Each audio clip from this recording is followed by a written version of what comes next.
je disais, nous nous arrêtons seulement dans on peut périr par manque de connaissances. Or, si nous continuons les textes de Osée 4, nous verrons que Dieu dit, parce que tu as rejeté la connaissance, je te rejette aussi. Jésus-Christ n'était pas venu juste pour mourir à la croix, mais il était venu pour nous apporter la connaissance.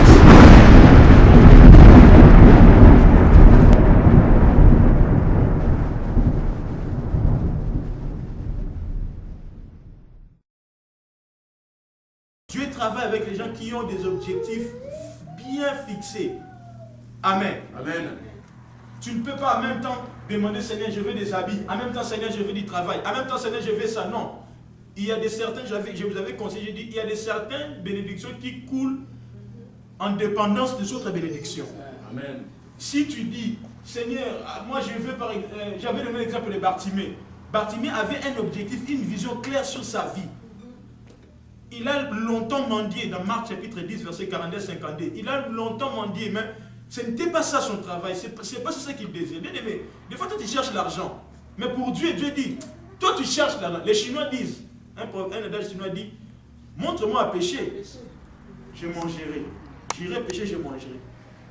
Mais si tu m'apprends à pécher, je ne voudrais plus continuer à demander du poisson. Moi-même, j'irai pécher. Est-ce que vous comprenez? Si tu me donnes du poisson, je mangerai. Mais si tu m'apprends à pêcher, je ne continuerai plus à te demander du poisson. Moi-même, j'irai pour pêcher. Si c'est you understand? Oui. Attention, moi, avec l'anglais, c'est terrible. Hein? Si tu m'apprends à pêcher, donc, il y a certaines choses dans ta vie, tu demandes à Dieu. Dieu peut te donner, mais dit, mais pour que je te donne cette chose dérive de telles bénédictions. Donc, la vie de Bartimée, les gens pouvaient avoir pitié de lui parce qu'il demandait. Mais Bartimée savait que ce n'est pas ça son travail. Lui, dans son cœur, c'était qu'un jour je puisse voir. Et quand il s'est présenté devant Jésus, Jésus-Christ lui a demandé, que veux-tu que je fasse? Jésus pouvait lui guérir directement. Non, Jésus lui voulait lui demander simplement, quelle est la vision que toi tu as de ta vie, que tu crois que je suis capable de faire? C'est la question que Jésus peut te poser aujourd'hui. Seigneur, je souffre. Oh Jésus, oh donne-moi Seigneur. Je dis oui, je t'écoute, je peux te donner. Mais dis-moi d'abord, quelle est la vision principale que toi tu as, tes objectifs que toi tu as, qui ont trait à ma parole, que moi je puisse te donner. Amen. Alléluia. Amen. Là où il n'y a pas de vision bien-aimé, Dieu ne peut pas travailler. Amen.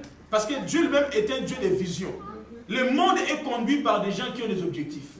Si tu n'as pas de... bien aimé, je vous dis la vérité. Le monde est conduit et dirigé par des grandes personnes et ces grandes personnes sont régies par des visions. Barack Obama, président des États-Unis, il est venu comme président, il est venu avec une vision. Tout le monde suit cette vision. S'il n'y a pas de vision, il va commencer lui-même, parce que c'est le président qui doit conduire. Dites Amen. Amen. Maintenant, le président n'a pas de vision. Comme le président n'a pas de vision, donc il va commencer même à suivre le peuple. Même les ministres, au lieu que ce soit au peuple de suivre le président, maintenant c'est le président qui suit le peuple. Mais dis-moi, où est son autorité? La vie perd sa valeur là où il n'y a pas de vision. Quand il n'y a pas de vision. Amen. Amen. On reconnaît un grand, pas par ce qu'il a, mais par ce qu'il dégage. Amen. Amen. On va te reconnaître, bien aimé. Tu peux aller faire tes études, hein mon frère? Tu peux aller faire tes études, mais si derrière tes études, il n'y a aucune vision, Dieu dit, peu importe l'intelligence que tu peux me demander, ton intelligence va s'arrêter seulement dans cette étude-là, mais pas dans d'autres choses. Voilà pourquoi vous voyez, il y a des gens qui ont fait de longues études, mais ils sont retrouvés fiasco. Pourquoi? Et leur vie, c'était justement d'étudier. Ils ont dit, moi, je vais beaucoup étudier. Donc, c'est ça ta vision, beaucoup étudier. Dites Amen. Amen. C'est ça ta vision, beaucoup étudier.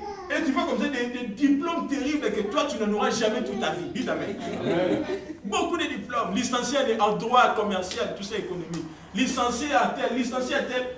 Et on se rend compte qu'en tous ces diplômes qu'il a eu, il ne travaille que pour un seul diplôme. Il a 100 diplômes, mais le travail dont il a actuellement, ce n'est que pour un seul diplôme. Dites Amen. Amen. Écoutez, moi je vais vous dire la vérité. Je peux vous donner ce passage, mais vous allez dire que le pasteur est contre les études. Je suis pour les études parce que moi-même j'aime étudier. Et la Bible dit, beaucoup étudier, ça fatigue le corps.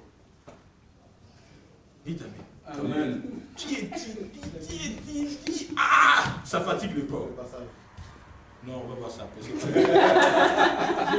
Cherchez seulement dans l'Ecclésiaste, c'est dans l'Ecclésiaste. À la fin, bon, c'est à la fin du livre d'Ecclésiaste. L'Ecclésiaste lui-même dit, bon, on va lire ça quand même, hein? Pour que les frères ne disent pas, les pasteurs nous cachent des choses. Non. Amen. Je vous dis la vérité bien. Vous voyez, à l'école, on découvre des choses vraies ou faux. Amen. N'étudie pas toujours, toujours.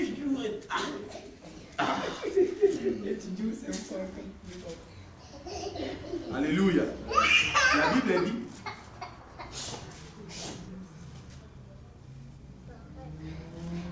dit, Ecclésiaste chapitre 12 verset 12.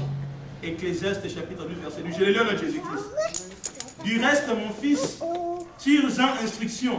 On ne finira point de faire un grand nombre de livres. Et beaucoup d'études est une fatigue pour le corps. Beaucoup d'études est une fatigue qui fatigue le corps. Alléluia. Tu étudies BTS 2 ans, tu t'arrêtes là. Trouve le travail, hein mon frère? Trouve le travail correspondant à tes études. Après maintenant, si dans ce travail-là, tu as eu un poste, maintenant tu te dis non, je vais maintenant attendre un autre poste, ça demandera une autre formation. Mais cette formation sera toujours liée au même poste. Tu as fait BTS économie et relations sociales. Après l'année prochaine, 2 ans après, encore BTS chimie.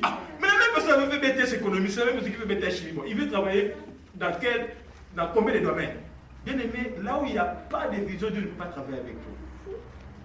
Amen. Et regardez bien, toutes les grandes personnes dans la Bible que Dieu a utilisées, ce sont des gens, quand Dieu les a rencontrés dès les premiers jours, Dieu les a d'abord donné une vision. Vrai ou faux? Vrai. Dieu les a, toute personne que Dieu a appelée dans la Bible, il a commencé d'abord, à lui donner une vision. Moïse, je t'envoie pour les libérer. Josué, toi tu vas aller faire entrer les peuples. Est-ce que vous comprenez? Amen. Dieu travaille qu'avec les gens qui ont la vision. Là, il n'y a pas de vision, les peuples étaient sans fin. Amen. Amen. Donc il faut que tu aies des objectifs. Pas plusieurs objectifs, non. Et ne fût-ce qu'un objectif principal dans ta vie. Un objectif principal dans ta vie. Alléluia. Amen.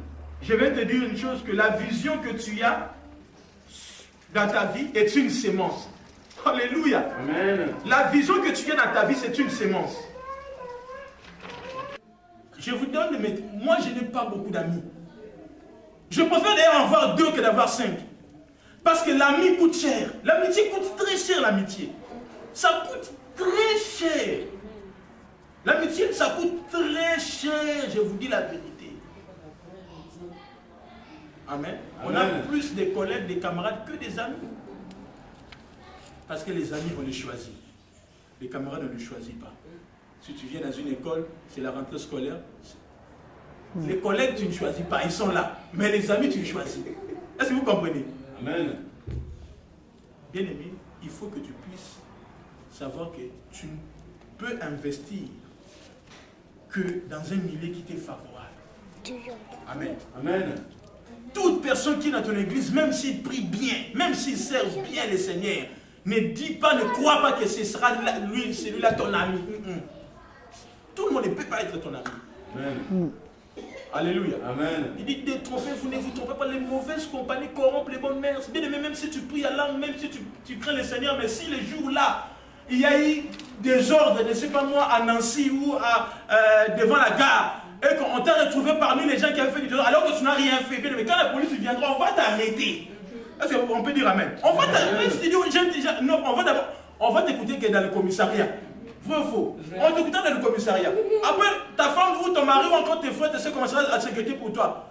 Non, mais lui, il est bien. Mais les gens commencent à avoir des doutes. Alors que tu dis, ils commencent à avoir des doutes. Ah, lui, il est bien. Oh, la police me dit, il est bien, mais comment on l'a retrouvé là-bas? Les gens commencent à douter. Ah, on croyait qu'il était bien. Oui, il est bien. Mais le problème, il a côtoyé un mauvais milieu. Il était dans un mauvais milieu. Amen. Amen. La Bible dit gloire à Dieu Seigneur. La Bible dit dans Proverbe 27, verset 17, le fer aiguise le fer. Alléluia. Proverbe 27, 17. Le fer aiguise le fer. On aiguise le couteau que par le fer. Le fer aiguise le fer. Si tu veux aiguiser ta vie à la réussite, sois parmi les gens qui ont réussi dans leur vie. Est-ce que vous comprenez? Tu ne verras jamais un jeune de mon âge dans mon entourage. Tu ne le verras jamais. Dans mon entourage, il n'y a que des vieux. Dites Amen. Amen. Tu ne verras jamais un jeune de mon âge. Tu ne verras pas.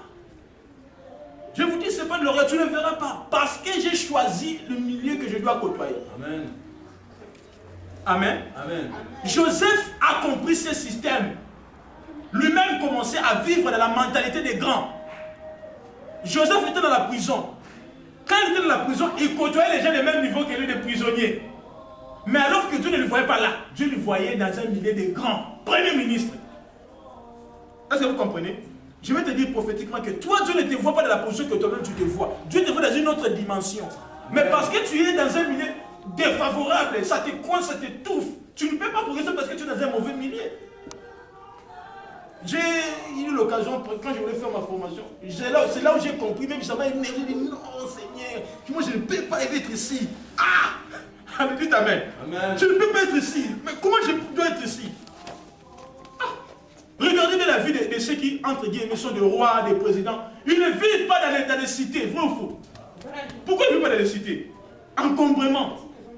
Ce n'est pas pour une question de sécurité, encombrement. Ils ont changé les standings des filles. Bien aimé, la réussite est une mentalité. La grandeur est une mentalité. La réussite n'est pas le fait d'avoir quelque chose. La réussite, c'est le fait de développer une certaine mentalité sur la dimension de vie qu'on veut avoir. Alléluia. Amen. Tu vois quelqu'un qui a roulé de Porsche. Tu dis, ce type-là, il a de l'argent. Peut-être qu'il a loué juste pour une journée. Amen. Tu peux dire Amen. Il a loué juste, vrai ou faux? Il a loué juste pour 2 jours. Il dit aujourd'hui, bon, j'ai mon CDI. Pour fêter son CDI, bon, je vais aller louer une Porsche là, ou Ferrari là, Cayenne, Jeep là. Donc, en tout cas, quand je roule comme ça, je passe devant des arrêts de bus, comme les gens font à Paris. Je passe devant des arrêts de bus là où il y a beaucoup de gens. Ils vont me voir en train de fumer. Et directement, il crée en vous l'esprit de vouloir être bien. Vrai ou faux? Il vous transmet l'esprit de vouloir être bien.